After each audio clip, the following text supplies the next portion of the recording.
Hello everyone, in this video we're going to be talking about battery terminal corrosion. It's that white powdery substance that grows over the terminals of the battery over time. Now I'm going to be showing you how you can remove that corrosion, but also how you can stop it coming back again. Now this is a problem that happens with alkaline batteries and also lead acid batteries, and although the function of getting rid of that corrosion is the same, we need to use different cleaning agents on alkaline compared to the lead acid batteries, and we'll be going over all of that as the video progresses. Now the first thing we're going to look at is this torch. Now this torch has 4 alkaline batteries inside it. A couple of days ago it stopped working. I had 4 spare batteries here which I put into the torch, but there was still no light coming out of it, so there's something amiss. I'm pretty certain that we've got corroded terminals in here. So what I'm going to do is first we'll take the batteries out, test the batteries on the battery tester, make sure that they're okay, and then if they are okay it means that the problem's got to be with the torch. So we take the torch apart and we will examine the battery terminals inside. Here we are with the torch on the workbench. If we unscrew the base, and the batteries should fall out, 1, 2, 3, 4. We're going to check the batteries before we do anything. So I have here a battery tester. You can see that there's a meter on here. The red section says replace, the green at the top here says good, and in the centre it's got low. Now the way that we test them is by putting the battery between the 2 terminals of the tester, which is in here. This red end signifies the positive end of the battery, the black end the negative end. We look on the battery and there is a positive sign just here which relates to that positive sign. That needs to go, or the battery needs to go in here. And then when you bring this clamp down, you see the clamp move, comes onto the top terminal of the battery like that, and the meter shows good, it's well into the green. Like that, so that battery is a good one.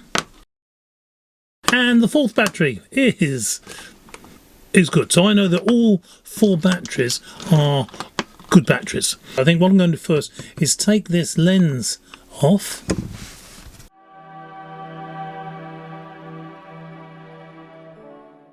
That's the 4 screws, and yes, this is loose, so if I now pull that off and now undo the 4 screws here, which should allow the body to come apart.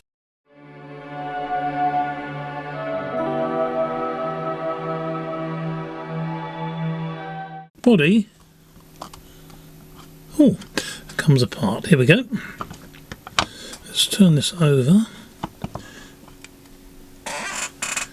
and here we go. Oh, and I can see already that we have a little bit of corrosion on this terminal here. You can see it's grown on the other side of the torch as well.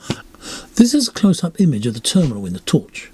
The white deposit is corrosion. It's potassium carbonate, and it builds up on the terminals of the battery as well as the terminals of the device the battery is powering. Potassium carbonate is a corrosive, so it will damage the metals of the battery as well as the device's terminals. It's also an insulator, so as it builds up between the battery and the device's terminals, it will eventually prevent any current flow, so turning off the power from the battery to the device. Inside the alkaline battery there is a liquid or a gel of potassium hydroxide. This substance is the battery's electrolyte. It is an alkaline and it gives this battery type its name.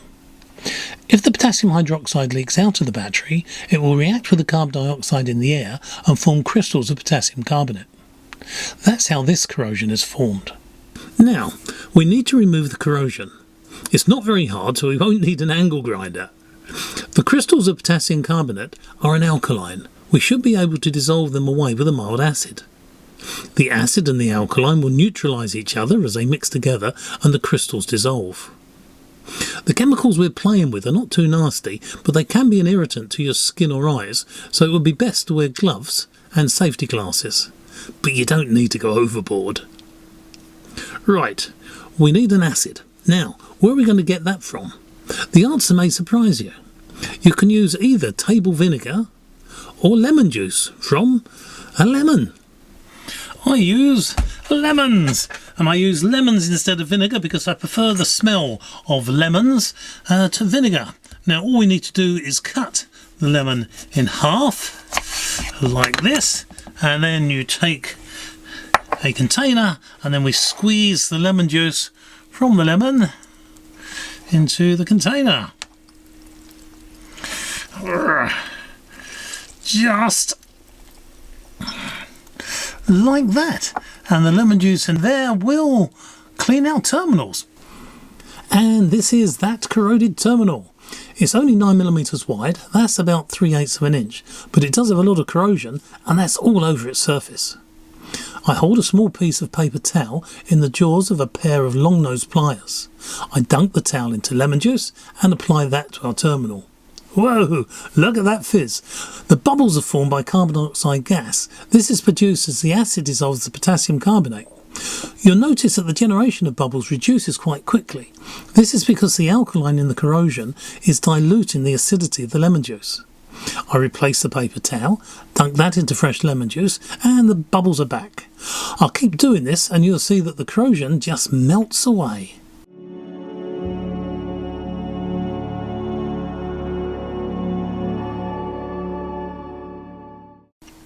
Now the corrosion has gone, we're left with acidic lemon juice all over our terminal. The lemon juice needs to be washed off, or that will start to corrode the terminal. I now have water on the paper towel, and I give the terminal a good wash down. We are almost finished. Now all the corrosion has been taken away, you can see the damage it's caused. The original plating of the terminal has been eaten away in places. This has exposed the base steel of the terminal and allowed it to rust. It's not a good idea to use abrasive paper here or scrape the surface with a tool. Either of these actions will cause more damage to the plating and you end up with even more bare steel to corrode from then on. I found a good way to clean the terminals is by using a rubber pencil eraser. It will clean the surface of the metal with minimal damage to the remaining plating. Now, how can we try to prevent the corrosion coming back? The surface of the terminal in the torch has been damaged by the corrosion. We have cleaned the corrosion away, but this has left patches of the steel terminal with no plating. Steel that's not protected by plating will corrode faster in the future. To protect these areas, all you have to do is smear a small amount of Vaseline or grease over them. We're looking straight down now onto the surface of the terminal just here. On my finger I have some Vaseline just there, and then the idea is just to put a little bit of Vaseline over this top surface of the terminal, just like that, and hopefully that will keep it sealed.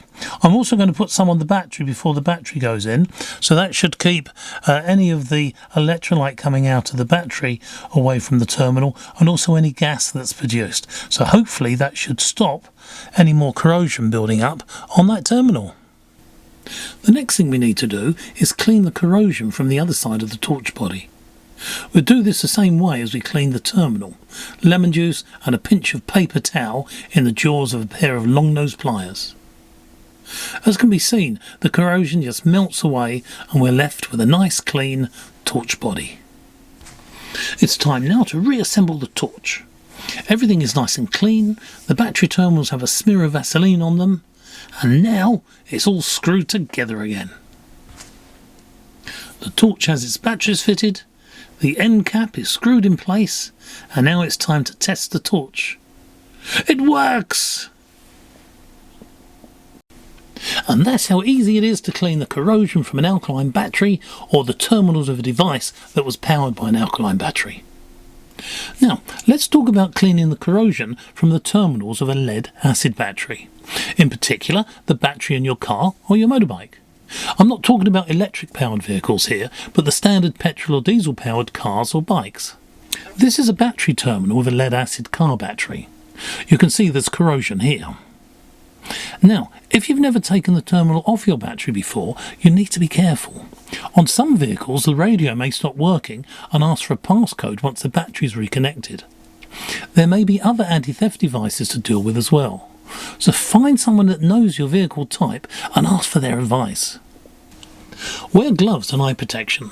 The corrosion on the terminals of a lead-acid battery is acidic. You don't want any of this in your eyes or on your skin for any length of time. The corrosion is sulfate. Its colour depends on the material the battery terminals and clips are made from. Being acidic, it needs to be neutralised and then cleaned using an alkaline. There are products you can buy at the car shops which will remove the corrosion and leave a protective coating. I've never had to use these, so I'm not sure how well they work. What I use is baking soda from the kitchen. It's also called sodium bicarbonate. This is an alkaline. It will neutralise the acid of the corrosion and clean it off. Mix the baking soda with tap water into a thick solution. Remove the battery terminal. Apply the baking soda solution to the corrosion and the terminals. You may see bubbles. This is normal. It's carbon dioxide gas that's generated as the acid and alkaline combine. Wash down the terminals with water. If some corrosion is still present, rub in more of the baking soda solution and then wash with water again. Keep going till all of the corrosion is gone. Once the terminals and the clamps are clear of corrosion, rub their jointing surfaces with wire wool and then apply a thin layer of Vaseline or light grease. Assemble the clamps onto the terminals of the battery and tighten it in place. Now, to help prevent the corrosion coming back, spread a light coating of the Vaseline or grease all over the metal parts making up the terminals and the clamps on the battery.